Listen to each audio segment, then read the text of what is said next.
बिस्मिल्लाहिर्रहमानिर्रहीम। नाज़रीन, आज बात करेंगे क्या मौजूदा हुकूमत PMLN की, PDM की क्या अपना जो वो है मुद्दत जो है वो पूरी करेगी या नहीं करेगी, और क्या खान साहब की जो मूवमेंट है कि हुकूमत को ख़त्म किया जाए और नए इलेक्शन की अनाउंसमेंट हो, क्या इसमें वो कामयाब हो सकेंगे कि नहीं, इस पर हम बात करेंगे। जिनमें नाज़रीन ने अभी तक चैनल को सब्सक्राइब नहीं किया, चैनल को सब्सक्राइब कर दें, बेल आइकन का बटन लाजमी प्रेस करें ताकि मेरी हर अपलोड वीडियो मुख्तलिफ मौज़ूआत पर आप तक पहुँच सके।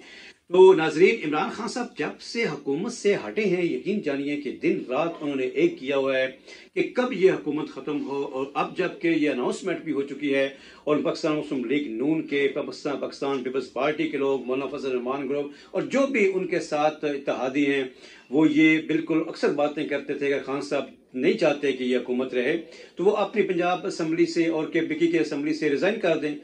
तो अब क्योंकि दोनों असम्बलियाँ जो हैं वो डिज़ाल्व हो चुकी हैं, दोनों असम्बलियाँ ख़त्म हो चुकी हैं, लेकिन अभी तक हुकूमत जो है वो बिल्कुल इलेक्शन की तरफ नहीं जा रही। हुकूमत का ये दिल है कि ये जो दो असम्बलियाँ ख़त्म हुई हैं, इसकी जगह पे नई जो है वो इलेक्शन कराए जाएं और दोबारा एक असम्बली में उम्मीदवार जो कि डिसमिस हुए हैं वो दोबारा जो है वो वहाँ पे मुंतखब होकर आएँ। लेकिन इमरान खान साहब की जो तहरीक है वो अभी भी वही है कि हुकूमत जो है वो अपनी इसमें रिज़ाइन करे और इलेक्शन की तरफ हम जाएं। तो मुझे ज़ाती जो मेरी असेसमेंट है वो ये है कि ये हुकूमत अपनी मुद्दत पूरी करेगी और इसमें वो क्या तरीक़ेकार लाते हैं, क्योंकि इस वक्त मुल्क के अंदर जो महंगाई की सूरत हाल है, हुकूमत की ये कोशिश है कि हम कोई रिलीफ दे के आवाम को कोई रिलीफ दें ताकि हम जब नए इलेक्शन की तरफ जाएं तो कम अज़ कम लोग अपने आप को कोई रिलैक्स समझें ताकि उनको वोट जो है वो मिले।